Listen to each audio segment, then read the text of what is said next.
Good morning, dear students. I am Ms. Vandana Pai.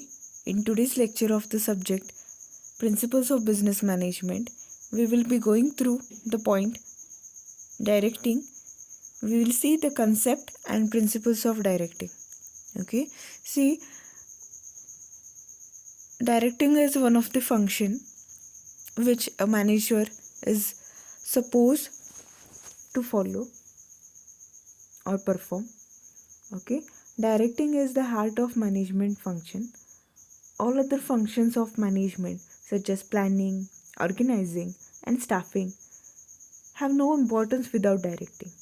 Okay, leadership, motivation, supervision, communication are the various aspects of directing.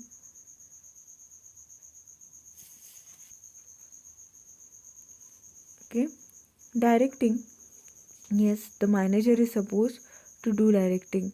Okay, directing refers to a process or technique of instructing, guiding, inspiring, counseling, overseeing, and leading people towards the accomplishment of organizational goals. It is a continuous managerial process that goes on throughout the life of the organization. Okay, see what is directing? Directing refers to a process or technique of instructing, guiding, inspiring, counseling, overseeing, and leading people.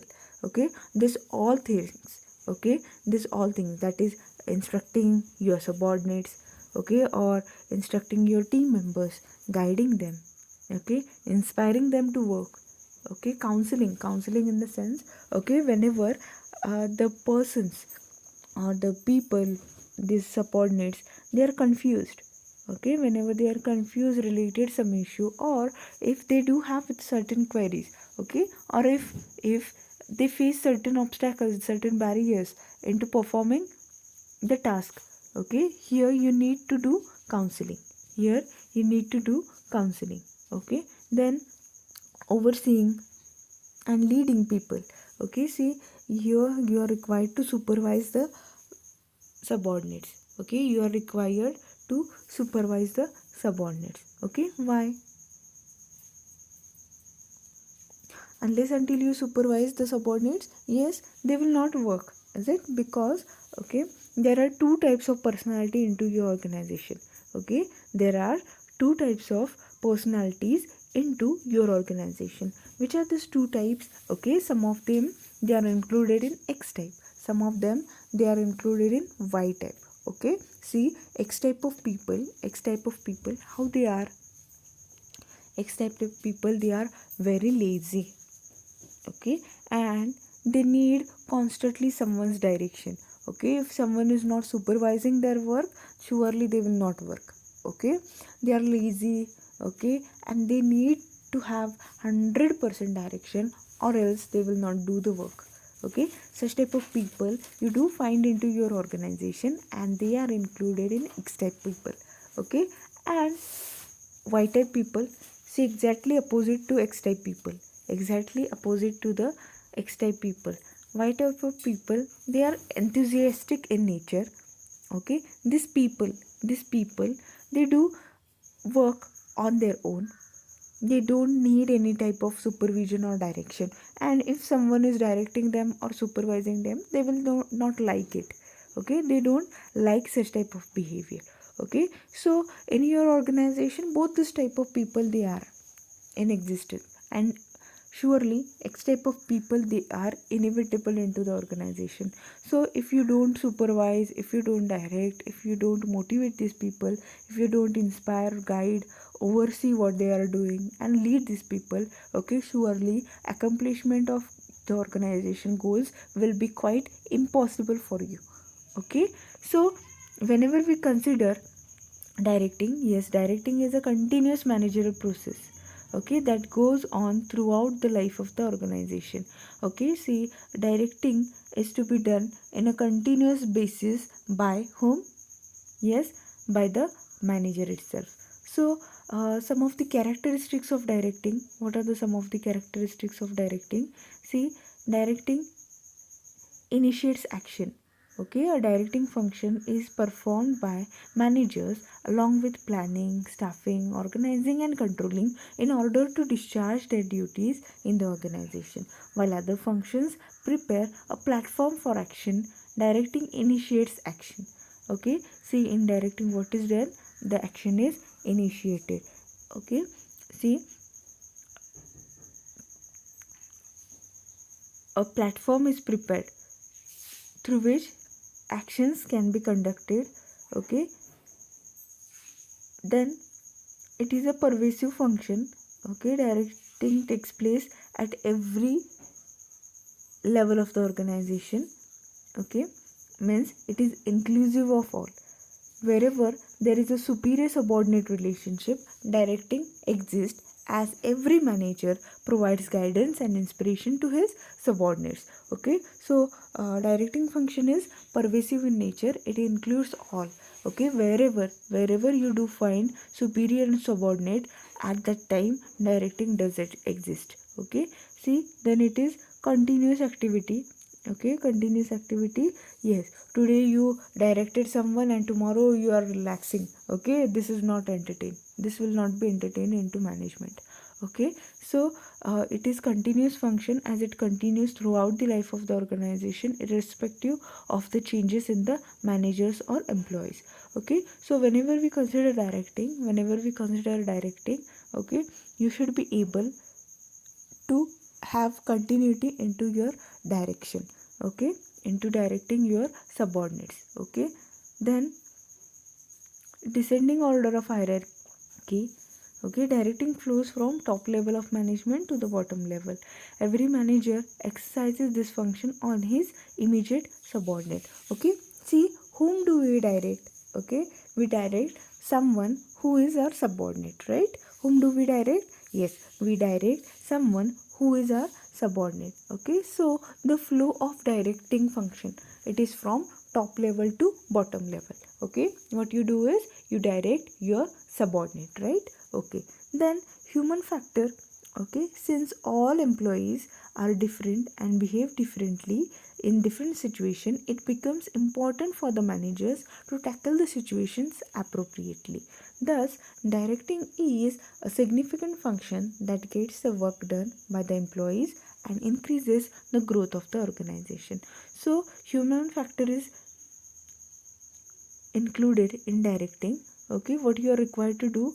Yes, as a manager, you are required to inspire your subordinate, you are required to supervise the subordinate, as well as if your subordinate needs certain consultancy, then you should readily offer such type of consultancy to that person.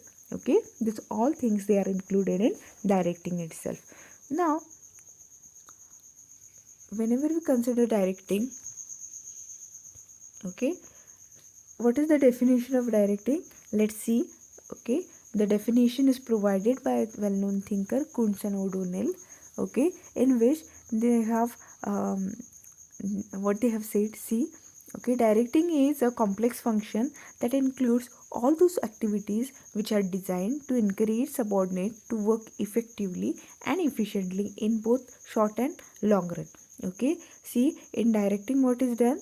Yes, the manager usually expects effective and efficient completion of work from the subordinate. For that, okay, continuously this person gives consultancy, motivation, and directs these people. Is it? Okay, see, there are certain principles who govern directing, or whenever you are supposed to follow directing, you are supposed to be directing someone. Okay, what are the principles what you should be caring about, you should be considering? First one is maximum individual contribution. Okay, maximum individual contribution. See, okay, a manager should always motivate his employees or his subordinates in such a way that, okay, each individual, okay, who is a part of organization, they will give their 100% towards task accomplishment. Okay, getting it? Okay, one of the main principles of directing is the contribution of individuals. Okay, in which what is done? Yes, See, management should always adopt such directing policies that motivate the employees to contribute their maximum potential for the attainment of organizational goals. Okay, see, the individuals, they should be giving their 100% towards the work. They should be giving 100% towards the work. Okay, so in that way, the employer or the superior should be motivating his subordinate. Okay, so maximum individual contribution means, yes, through your directing function you should always ensure that, okay, your subordinate will be giving his 100%, okay, effort towards accomplishment of organizational goals. Okay, then second one is harmony of objectives. Harmony of objectives, what it means? Okay, see, every subordinate or every person, every human resource who is a part of the organization, they should be very well communicated the objectives of the organization. Is it? What happens sometimes, if the individuals, they are not clear with the organizational objectives, okay, what they do is, okay, only they are clear with their individual objectives, they are clear with their. So whenever we consider harmony of objectives, okay, yes, there should be oneness into the objectives of the individuals and organization objective. Yes, your individual share should always contribute towards the major share towards your organization. Okay, then unity of command. Okay, this principle states that a subordinate should receive instructions from only one superior at a time. Okay, if he receives instruction from more than one superior at the same time, it will create confusion, conflict and disorder in the organization, and also he will not be able to prioritize his work. Okay, so whenever we consider any organization, okay, every superior should be having one boss, and that one boss itself should be instructing that person. Okay, if that person has too many bosses, okay, then he will not be able to prioritize the work, whose work should be completed at what time. Okay, this thing he will not be able to do. Okay, or he will not be able to prioritize it. Okay, so there should be always unity of command whenever you are directing. Then appropriate direction technique. Okay, appropriate direction technique. What is appropriate direction technique? Among the principles of directing, this one states that appropriate direction technique should be used to supervise, lead, communicate and motivate the employees based on their needs, capabilities, attitudes and other situational variables. Okay, see, the manager, whenever he is directing his subordinate, he should be using the effective directing technique. Okay, so that he can supervise, lead, communicate and motivate in a proper manner. Okay, means he himself should be benefited as well as the subordinate should also be benefited. Okay, in such a case, such type of motivation should be done, such type of communication should be done. So you should always be using appropriate directing technique, okay, when you are directing. Okay, then it is managerial communication. Okay, what is managerial communication all about? According to this principle, it should be seen that the instructions are clearly conveyed to the employees and it should be ensured that they have understood the same meaning as was intended to be communicated. Okay? According to this principle, it should be seen that, yes, okay, the manager properly communicates with his subordinate. Okay, and the instructions, whenever the instructions they are given, it should be given in a proper manner. It should be given in a proper manner. Means, for example,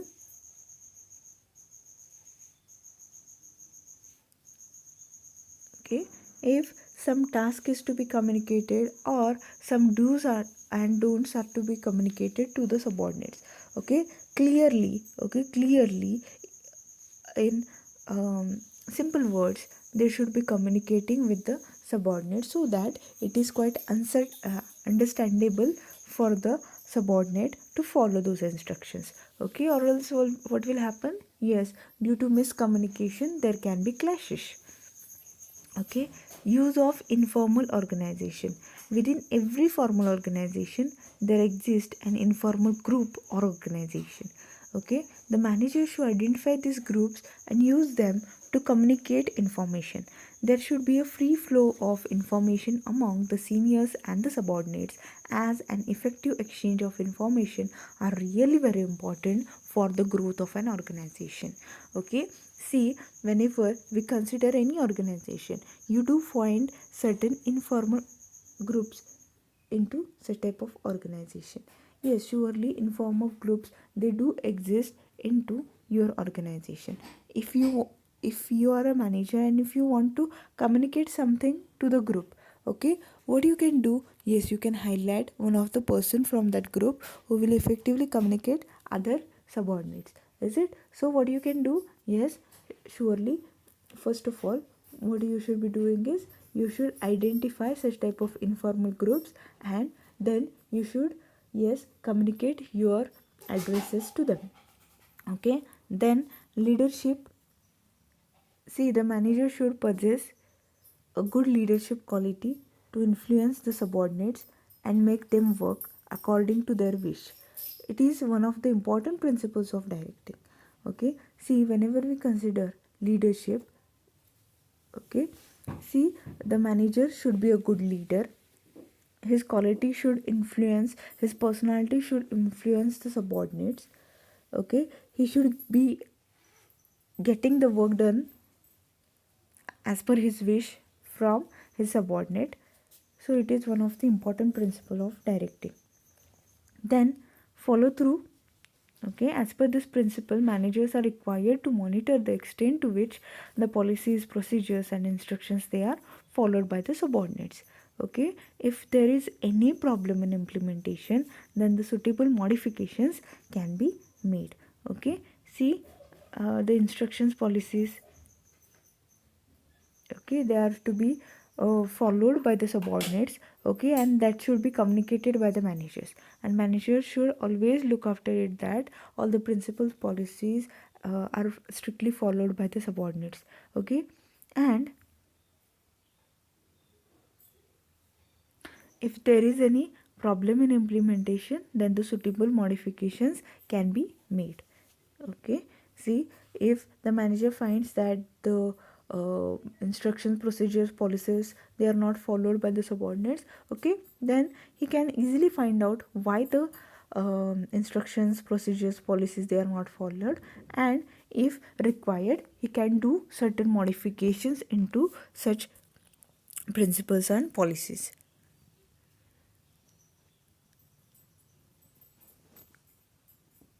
Okay, so whenever we consider directing,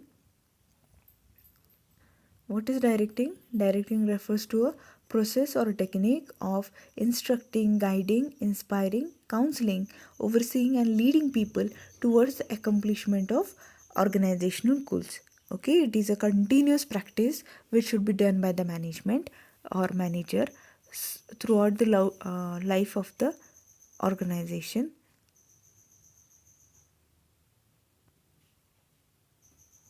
which provides action, integrates efforts, motivates employees, provides stability, okay, and helps the organization to cope up with the changes as well as utilize the resources in an effective manner. Okay, so with this, we do conclude today's lecture. Thank you.